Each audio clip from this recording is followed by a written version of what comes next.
Hi guys, welcome back to another video for you. Today I am going to be listing some buy now stuff.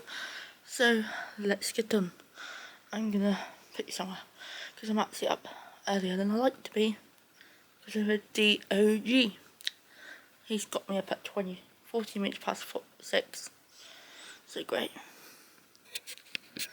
The move by Blackwater as a PR stunt after the company simply increased its chief executive's annual salary instead. And Labour says money paid in bonuses in previous years could have been better spent. If the water bosses are paying themselves tens of millions of pounds in bonuses, that is money that is not being spent on improving the infrastructure, that is allowing these sewage discharges to happen illegally. We want them to invest in improving the infrastructure rather than trousering the money. And it's very clear to me that under Labour, the polluter and not the consumer will pay. Water bosses responsible for this scale of failure will not reward themselves and then clobber consumers with higher bills. Well, we asked Mr Reid if Labour would consider nationalisation, but he said it would cost about £80 billion and take years. Now, in a statement, the watchdog Ofwat highlighted the fact it currently has new powers to protect customers from paying executive bonuses where they're not earned by companies' performance for customers and the environment. Ofwat added, "This is an issue that matters to customers, and we will use all the powers the government gives us to hold companies to account." I'm sure this is not the last we will hear of this particular issue. Sally. I am sure, Ben. Thank you. It's coming up to 6:30, and here on Breakfast in the next half hour, we're going to catch up with the three mums, Kim, Liz and Michelle, who all lost their sons to suicide. They've now completed their epic 265-mile walk from Cheshire all the way to Kent to raise awareness of suicide prevention. What an achievement by them. Looking forward to hearing more from them. Now Good it's time, one, though, guys. to get the news, the 28 travel and the weather where you are this morning. I've got just over half an hour to list some buy now stuff. Or draft some buy now stuff or listening tonight. Hello, I'm Anne Gadgill with the So news yeah, in we the do that because my dog got Two me people up are at being 14 minutes arrested by past 6. police in Sussex And I can't over an eat breakfast till assault 7, of a 74-year-old so man. it's fun. It's thought to have happened 11 between to 6 and 7 on I Friday do evening on the things. High Street in Littlehampton. Officers were alerted yeah, by doctors today's at gonna be a busy Worthing day, but I'm gonna Hospital get on after the and victim do was the admitted with drafts, a serious head injury. then A have 21-year-old breakfast, man and a 15-year-old boy have been arrested on suspicion of photograph, wounding with intent. do the whole, and try and get The number of done for doctors using a confidential NHS mental health service has risen by 1.75 within the last 2 years. NHS Practitioner Health offers mental health treatment to staff. It says it's now seeing almost 6,000 patients a year, nearly double the figure before the pandemic. One Surrey GP says he didn't realise how This ill is the he'd reason I'm become up so until early. colleagues insisted he got help and took time We off wouldn't make a work. lot of noise, we just make a little bit Without of noise outside my inbuilt bedroom. regulations you? that protect Just a you. little like, So whether that be with the number of people Little working, like, the type of work that you're doing, or the hours that you're working, if those aren't really regulated to any significant degree, then the risk of burnout is extremely high, and people do and will come to harm. The car manufacturer BMW has applied for planning permission to make changes at the Mini plant in Oxfordshire. The factory in Cowley recently saw a £600 million investment to boost electric car production. The application includes plans to create a new trailer park and extend the logistics centre on the site. There are currently around 3,500 employees and apprentices who build up to 1,000 vehicles a day. Now, if you feel like you need a day off to recover from the weekend, then spare a thought for Alex Vance from Salisbury. He's broken a world record by running over 72 miles on this track, wearing a blindfold and noise-cancelling headphones. He's raising money for Julia's House Children's Hospice, which cares for sensory-deprived children. I wanted to do something kind of relevant to what they do, and not just hospice care, but they provide respite care for children with life-limiting conditions.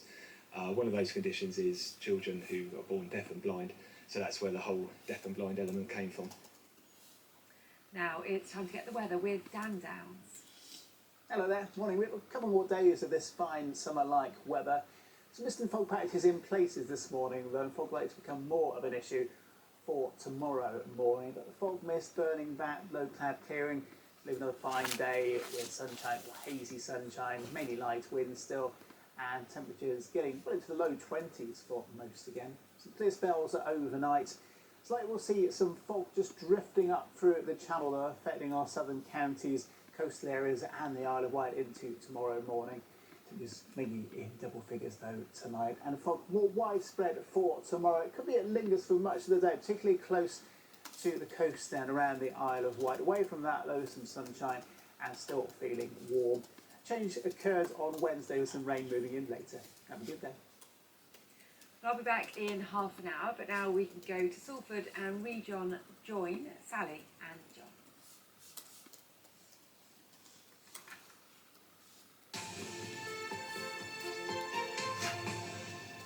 Hello, this is Breakfast with John Kay and Sally Nugent. Now, our top story. More than 1,000 people have been killed in Israel and Gaza following a massive coordinated assault by Hamas militants which began early on Saturday morning. The group, which is designated as a terrorist organisation by many Western governments, including the UK, launched a wave of attacks, killing both soldiers and civilians in the biggest escalation between the two sides for decades. The image here shows emergency workers, as you can see, battling to put out fires following missile attacks in Israel. Elsewhere, Israeli rescuers say they have now recovered more than 250 bodies from the site of a music festival, which is one of the first targets for the Hamas insurgents. Meanwhile, Israel has responded with its own series of airstrikes on Gaza, where many areas are now without electricity. The UN have said Gaza's only power plant could run out of fuel within days. More than 120,000 Palestinians are also reported to be displaced in Gaza, with the majority seeking shelter in schools. Well, our analysis editor Ross Atkins has the very latest now on the conflict. Let's start with the Islamist militant group that carried out this attack. Who are Hamas? Well, its name is an Arabic acronym for Islamic Resistance Movement. It's sworn to Israel's destruction, and its base is Gaza. It's been in control there since 2007, though, as it's not held an election since, it's hard to gauge what support it has. And this weekend, President Biden called Hamas a terrorist organisation. In fact, the EU, the UK and the US all categorise it this way. In the region, Iran is Hamas's primary backer. Indeed, Hamas has told the BBC Iran gave direct backing for this weekend's attack. Hamas also has close relations with the militant group Hezbollah in Lebanon, which shares a border with Israel. And Israel knows all of this and more about Hamas, which leads us to the next question. Why didn't Israeli intelligence know about the attack? The analyst Colin Clark describes how Israel has world-class intelligence collection and analysis capabilities. That includes using informers in Gaza and surveillance drones above it. In the words of one former US counter-terrorism specialist, it's almost inconceivable how they missed this. But they did, and working out why is now a matter of urgency. Our next question is whether this is different to previous escalations. Serious violent escalations between Israel and the Palestinians are not uncommon, but the scale of this Hamas attack makes it different. Israeli territory was infiltrated. Hundreds of Israelis have died. As many as 100 hostages were taken. Saturday was one of the deadliest days in Israel's history. The UN's Middle East peace envoy says, "This is a dangerous precipice, and I appeal to all to pull back from the brink." This is different. And the scale of the attack leads us to, how is Israel responding? Well, already Prime Minister Benjamin Netanyahu talks of a long and difficult war. There are Israeli airstrikes in Gaza. Hundreds of Palestinians have died. Military vehicles are heading to the Gaza border, and tens of thousands of Israeli reservists are being called up. As well as that, the US Defense Secretary Lloyd Austin has announced that additional equipment and resources, including munitions, will be sent. Israel's allies are offering solidarity and help. And while right now the focus is on the immediate threat from Hamas, Israel and its allies will also know that in the long term, this attack will reshape how they seek to maintain Israel's security. Let's talk about this a bit more, shall we? We're joined now by the director of the Middle East Institute at the School of Oriental and African Studies, Lina Khatib, and defence analyst Justin Crump. Good morning to both of you. Lina, if I could come to you first, please. It's clearly a very tense and very serious situation. How do you think the events of the last 48 hours compare with what we've seen over the last few years? And just how pivotal a moment is this? Well, this is the biggest attack in more than a decade and a half. It's unprecedented, really, in terms of its scale, in terms of its ambition. And we shouldn't just focus on the military side, we should also focus on the political aims of this attack. Hamas wants a decisive shift in the Israeli-Palestinian conflict and wants to assert itself both politically and militarily. Justin Crump, I know you have been working in this field for a long time. What can you tell us about what you're hearing about what's happening? I mean, I'd just agree that this is, I think, a paradigm shift from where relations between Hamas and Israel have been. It's described aptly, I think, as Israel's 9/11, and I think that encompasses the surprise, the shock felt within Israel. So, although Hamas was a known adversary, I think there was an accepted pattern of conflict, if you like, between Israel and Hamas that saw the use of missiles, potentially hostages and things like that on a much smaller scale than we've seen here. And I think some in Israel are definitely getting their heads around now the fact that this is different. It's not just another outbreak of trouble with Hamas, an outbreak of trouble and a long-running problem, but something that has shifted fundamentally. And as with 9/11, it raises that challenge really of how does one react to an act of deliberate provocation, which is what we're seeing here in the scale of the terrorism that was unleashed, certainly in the area around Gaza, and the numbers of Israelis killed during these raids that are really just being closed down now. And, of course, the rocket barrages as well. So a lot for Israel to take on board, a lot for Israelis to take on board as they live under bombardment at this time and the uncertainty of what's coming next. Lena, the timing of the initial attack on Saturday morning, what do you think that tells us about this situation? It tells us a number of things.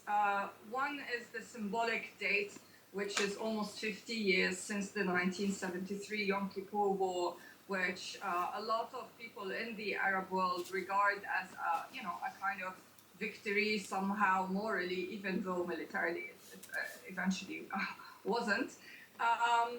And then you have the domestic situation of an occupation that has been going on for more than 2 decades, the siege of Gaza, and Hamas wanting to be decisive about not just ending that siege, but about saying that Hamas is the entity that represents the voices of the Palestinians, especially, and this is the third factor, that when you zoom out, you will see this is a time when talks between Saudi Arabia, the United States, and Israel have been stepped up to try to find a security deal between the three. However, as part of this deal, Saudi Arabia was talking to the Palestinian Authority, and Hamas was not part of this discussion. So in a way, Hamas wanted to be the agenda setter for any political deal for the Palestinians, and this is a way for Hamas to do that, of course, with the backing of Iran,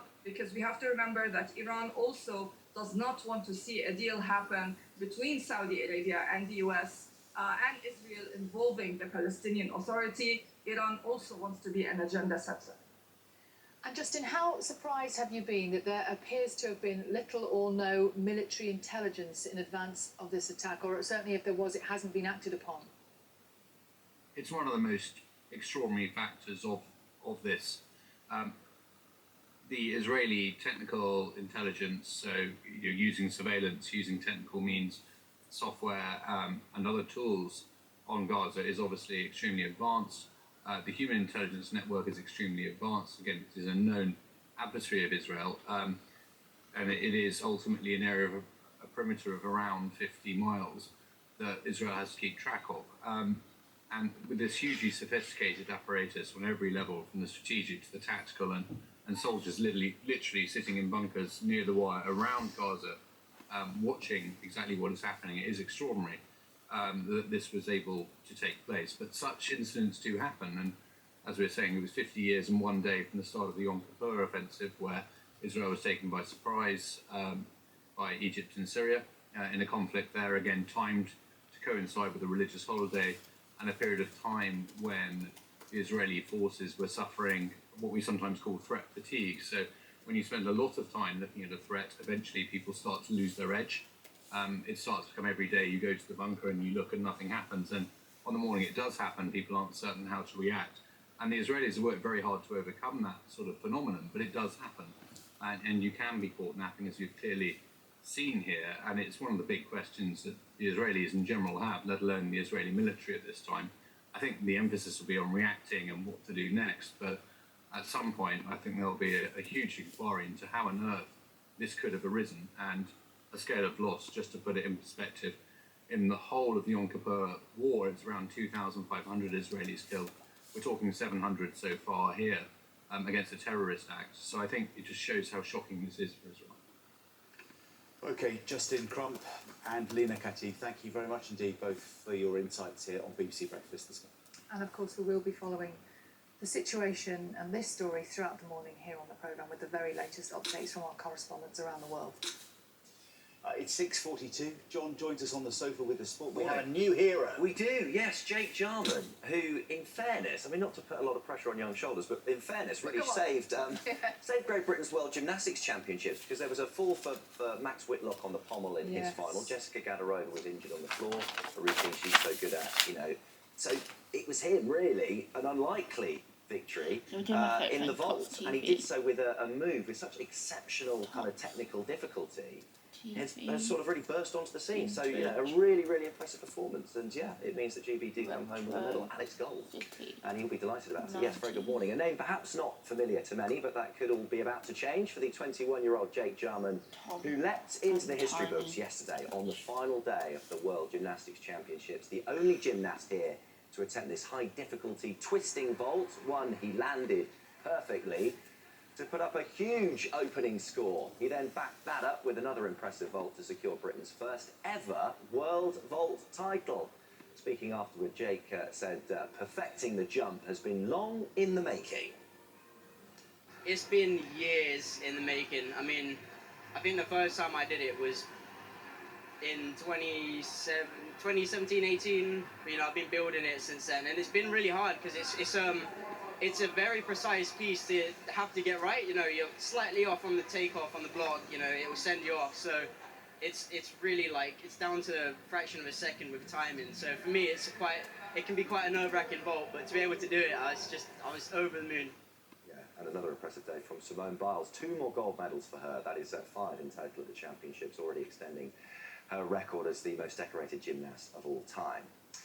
Now, have Arsenal ignited their title challenge after beating the champions Manchester City? This was a cagey Premier League encounter in North London yesterday, one only settled with an 86th-minute winner from Gabriel Martinelli that deflected off Nathan Ake there. It's the Gunners' first Premier League win over City in almost 8 years.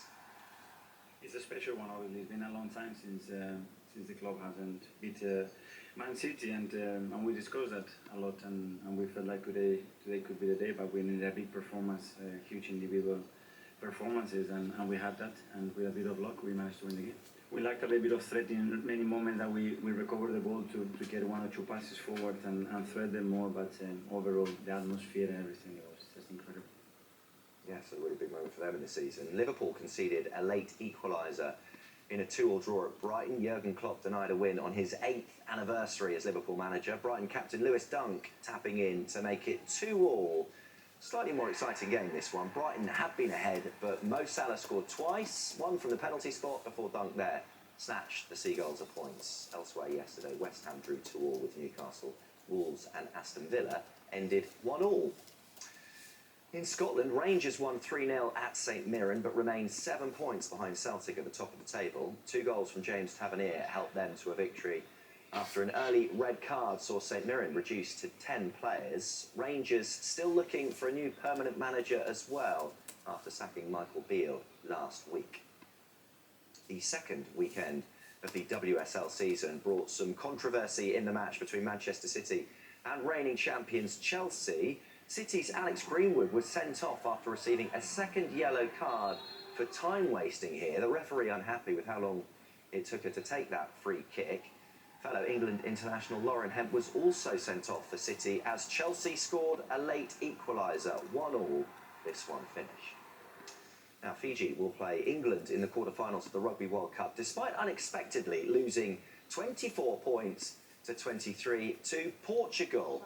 Portugal, the unlikely winners in this one. Really impressive throughout. Rodrigo Marta's late converted try gave them their first win at a World Cup in their history. Cue wild celebrations. What a moment for them. We love a story of an underdog. A great win, this. The losing point, though, enough to send Fiji through, the result confirming Australia's exit from the tournament. The first time they've gone out before the knockout stage. England, of course, facing Fiji in the quarters. A hat-trick of tries from Matteo Correras helped Argentina beat Japan 39-27. This was a winner-takes-all. They'll now face Wales in the quarter-finals. Elsewhere, Tonga beat Romania, with both sides already eliminated. Max Verstappen capping off a brilliant weekend by winning the Qatar Grand Prix. He'd already won his third straight Formula One World Championship after winning Saturday's sprint race. The biggest drama came at the first corner of the opening lap when Lewis Hamilton crashed into his Mercedes teammate George Russell.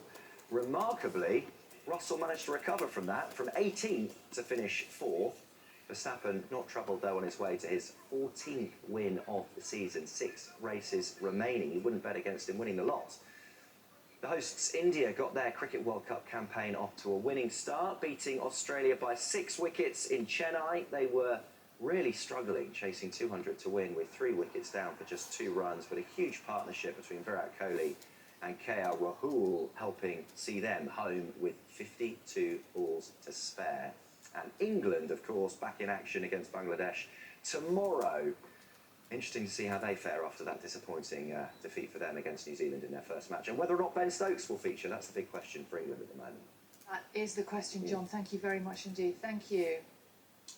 It's coming up to 10 to 7, and Carol's got the weather for us this morning. It was a real mix over the weekend, wasn't it? Lovely sunny days in some places, but some terrible weather in parts of Scotland. Carol, morning. Good morning, both. Good morning to you too. That's absolutely right, John. Some of us had very high temperatures for the time of year, particularly England, Wales and Northern Ireland. But for Scotland, there was a deluge of rain, causing issues with flooding and, of course, transport. Now, this week, it's still a warm start to the week. There is some rain in the forecast, though, and rain also where we don't want it. In fact, this morning, we're starting with some rain. We've got it in Northern Ireland, southern Scotland, northern England, heading down towards the northeast. But having said that, it is fairly light and fairly patchy. And as we go through the day, it should tend to fade. It's courtesy of this weather front here, producing a few showers in the north of Scotland. But this ridge of high pressure is still very much across us, keeping things settled. So although you might be starting with a fair bit of cloud, a lot of that will break up through the course of the day. It should dry up where we've got the rain at the moment. But we do have a lot of low cloud mist and murk in areas close to the Irish Sea. Now, temperatures today, 12 to 24 degrees. Not only will it be drier in Scotland today, it will feel better as well. Now, through this evening and overnight, we'll have some showers to start off with in the north. The low cloud mist and murk in the south through the Irish Sea. It will push a bit further inland, and then by the end of the night, more rain will be falling in areas that we don't want it. In fact, the Met Office has another yellow warning out for this rain falling in already saturated ground. But it's not going to be a cold night. As we head into tomorrow, this weather front bringing the rain will still very much be with us. And again, you can see from the isobars, it's going to be windy in the north, but it's going to be a breezy day wherever you are. The low cloud mist and murk across southern parts of England and Wales, pushing back towards the coast, and a lot of dry weather in between. A fair bit of sunshine as well, with the odd spot of rain from a weak weather front moving across southern Scotland, getting into northern England and also Wales. Temperatures 13 and 14 behind this weather front, but ahead of it we still are in the warm conditions, 17 to about 24 as we push further south. Now, during the course of Wednesday, what you'll find is we've got the weather front continuing to push southwards across England and also Wales. Behind it, dry conditions, breezy, a few showers in the northwest, but note the temperatures. We've got cooler air following on behind this weather front, but we're still in the warmer conditions as we push down to the south, with highs of 22 or 23 Celsius. So a lot of change this week, Sam and John. Okay, Carol, thank you very much indeed. Now, here on Breakfast, we have been following 3 moms, Liz, Kim and Michelle, as they trekked 265 miles from Cheshire to Kent. They all lost their sons to suicide, and they've taken on this challenge in memory of their boys and to raise awareness of the issue. John Maguire was with them as they crossed the finish line. Thank you all. Thank you. Hey, hello. They had walked and they had talked. They had walked and they had laughed. They had walked and they had cried. For 17 days and 265 miles. But at long, long last, it was over, but worth every step. Well done, you. Well done. Amazing. Amazing. Glad to finish. Yeah, exhausting, tiring, worth every minute. Yeah. Just thought of our boys all the way. Yeah. And we've done it for them. Yeah. Yeah. And along the way, I just hope every step that we've done, that we've raised awareness now. And I just. In the bedroom with a missus, so what do you reckon? Excuse me. Excuse me. Congratulations, you're the first person to ask and agree to pay the price. There's no catch, it's all free.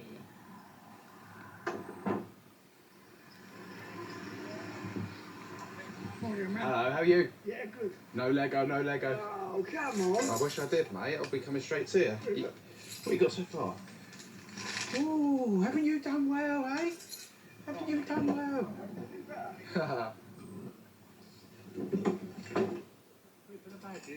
Oh yeah, absolutely. Go on then. Make it 10, isn't it? Nice and easy.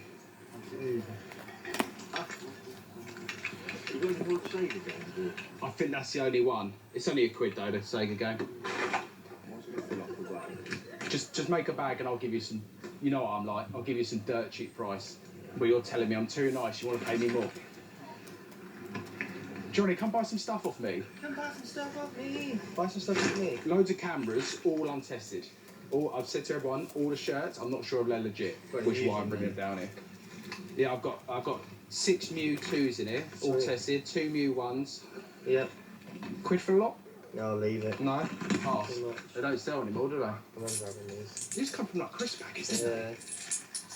they? Got the 2. Lovely, we're all square then. Thank you, mate. Have a good day. Yeah, well, some bits, but I'm telling people. Look, these will suit you, mate. That's your colour. Why are you two walking past? Excuse me. I've got all the good stuff here. You're just walking past. What do you mean, all here? All the stuff that I don't want to list on eBay? Good stuff out the back. Oh yeah, I've got it hidden away actually. Yeah. Everything on the mat is free for £1. Yeah, I meant to tell you, but I'll let you know anyway. Oh, break it, right.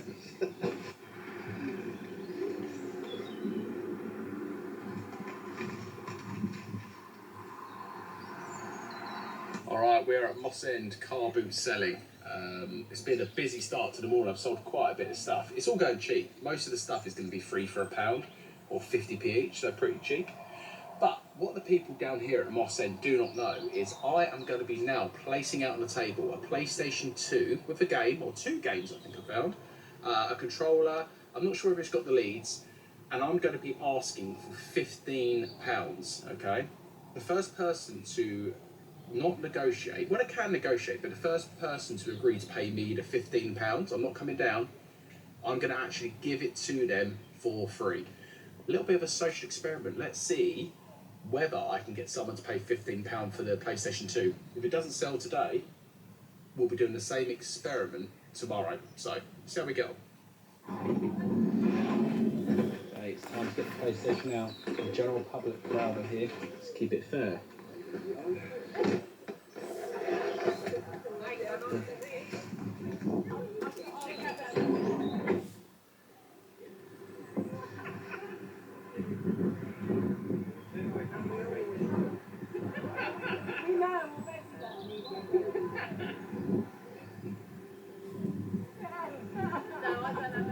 You're free for £1. Anything on the floor? Dig deep, dig deep. Do you want Millennium Dome stuff? Look.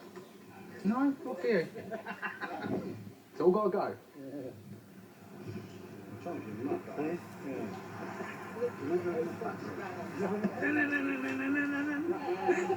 Oh, you missed it. I did have some Lego. Brand new sealed Lego from the 80s. Gave away 50p, mate. I didn't know it was any good for you. I did have one Lego Friends, but the pack was slightly open. I think some bits have fell out, and I was like, you ain't gonna want that. But if you want it, you can have it. My gift to you, my friend, if I can find it again. Oh, there you are. That's it. It's broke there, but you can have it. If it's good for you, you can have it. A gift from me. No worries. It's 50p each or free for £1 and all the stuff. But if you get a big bundle, I'll do you an even better deal. You know what I'm like. Want your bag? £3 for the bag. And I'll chuck in the IKEA bag, which is worth about 20 quid on its own. Are you sure? Oh, that's very kind of you. Just make sure them other bits don't fall out in case, yeah. But... That's the sort of bloke I am. I know. But that's the thing, like, we help each other out, don't we? We're every week, so... And I'll give you change, oh, I was going to say, I've got change if you need it. Whatever works for you, my friend. Look at that. You legend. Thank you, my man. If I do come across any more Lego, like as I'm trying to sort things out, I'll keep it aside and I'll give you a shout. I know. I see you every week. I'm the same. I'm normally on the other side. I hate being this side, you know. But saving money, I can't go and spend money today. Oh, bless. Have you got any more little cars, haven't you? I think that might be it for the cars. Yeah, that is it for the cars. My grandkids now are starting doing the bloody car. Again, if I see any more, I'll put them aside. Give you a shout. Gentlemen. Have a good one.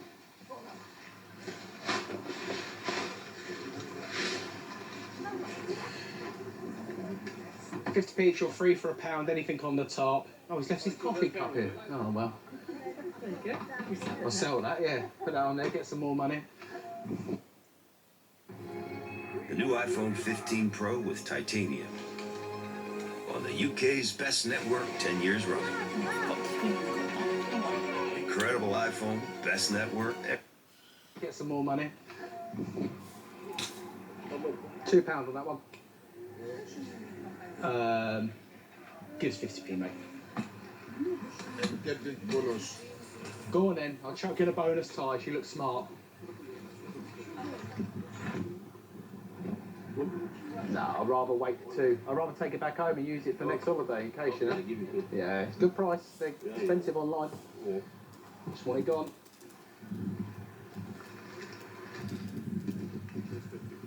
£50p.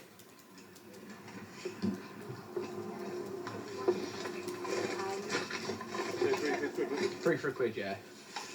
Everything on the mat, free for £1.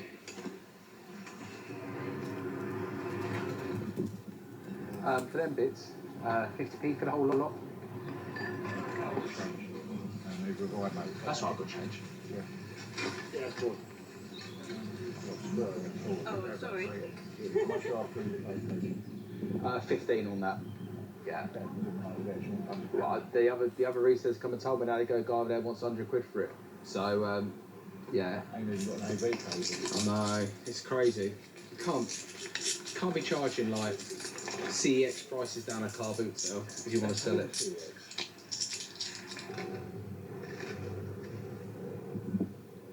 You have more early?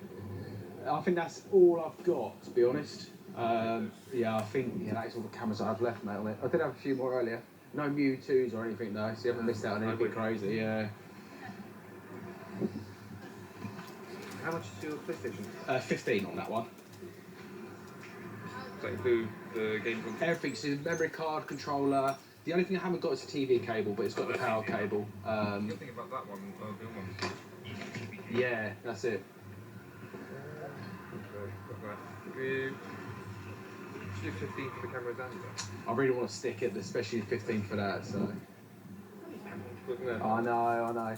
There you go, mate. I'll take it. Well, good news to you. Take that back. I'm doing a social experiment for YouTube. Alright. The first person who agreed to pay the 15 on it gets it for free. Oh, you're kidding? And you get the cameras now free as well. Oh, thanks, mate. So, what's your name? Peter. Peter, James. Alright, thanks, man. Nice to see you. Congratulations. You're the first person to ask and agree to pay the price. 50p each or free for £1. Anything you can see now. Don't need to count it. I've got the 50p thing in there. £2. Are you sure? Absolutely. Okay, Yeah. thank you. Thank you. Cheers. How do you come in knocking my stock, all right? I've seen some of the stuff I brought from you. I done all right out of bits I got from you, to be fair. Yeah, I know. I made a profit. Just scraped. Money back almost on those top tops. Yeah, I scraped a profit on them. Just. Quid you got for that lot. How much I paid you? 20 quid I think I paid for the old lot, didn't I? No, you paid me. I don't know. I paid you well. You did pay me well, yeah. I didn't negotiate. Well, I did a little bit. No, you actually gave me more than I asked for. Actually. Oh yeah, I know. Yeah. I wish I did. Now I know. Now I know you a bit better. That's why I'm hoping for going back. Yeah. Yeah, you're like, right, I know on eBay this sells for 100 quid. He's an idiot. He'll pay me 500. What do you mean? What, you looked it up already? Oh, I just know. You just lost me a sale there. I've got to take it home. No, because you're going to look on eBay and see that it's just for $1.99 anyway, so... Yeah, but you bundle them. Look, there's more in there. There's some McDonald's bundles. How are you getting on? No. What do you mean, no? I've got loads of toys in there. Look, that is the whole day. The whole morning. Right, this is what I'm interested in. Yeah. That is it. Nice. Nice. Oh, £1.50 each. That's what I mean. What I'm selling is boring. But that is it. Selling is boring. That is it. Exactly, see, absolutely nothing. I was going to offer him for the 2, but he won't like my offer. He would not like my offer. I wouldn't know what they're worth, do I? What they were? 5 for the 3 months, the 2 ones worth about 15. Yeah, I was That's going to. it. I was going to say you pay 150 each. I was going to offer you 2 quid. 2 quid for the pair. Bargain of that. So, literally walk behind the counter. it needs washing. Needs washing, but look, you can. Just walk in the bedroom with a missus and say, what do you reckon? Excuse me. Just wearing that. Excuse me. Whether you're into, you know. Yeah, seriously, Are you going to rap school? Do you ever go to rap school? Yeah. Cheers. Cheers, mate. Well, if you're there tomorrow, I'll see you tomorrow. Same again. More of the same. You're a treat for coffee tomorrow. All right, mate. I'll buy you a coffee tomorrow. I promise. Right, James. See you later, You off, mate? Yeah. See you later. Have a good I one. won't see you tomorrow because you'll be... No. Nice to see you. All right. See you later on. What's the badges? I'll do the whole lot for 50p that. So yeah, I'll just move.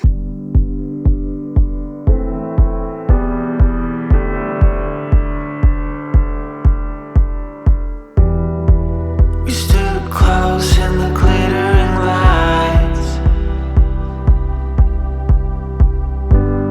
Shoreditch past all the neon signs.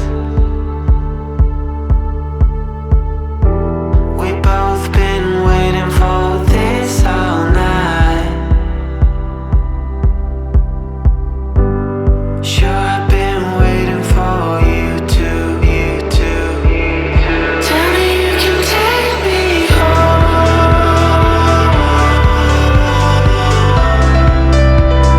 Tell me you can take me home.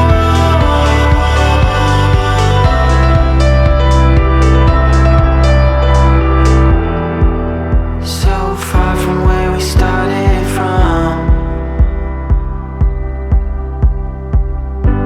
but everywhere with you is a perfect view.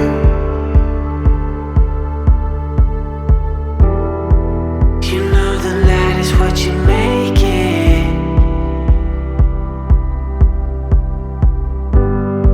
And I'm still waiting for you too, you too. Tell me you can take me home.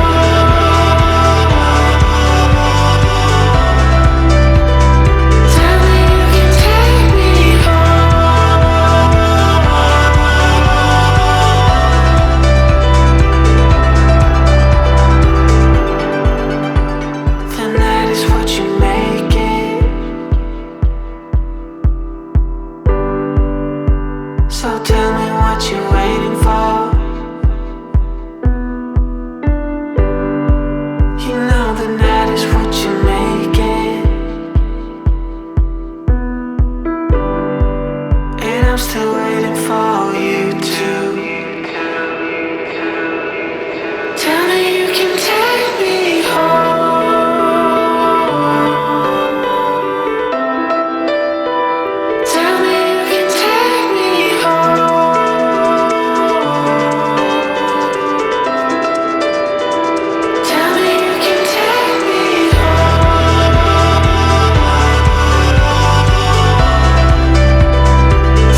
So that is the end of the List With Me video. Give it a thumbs up, subscribe if you're new, and I will see you guys in my next video.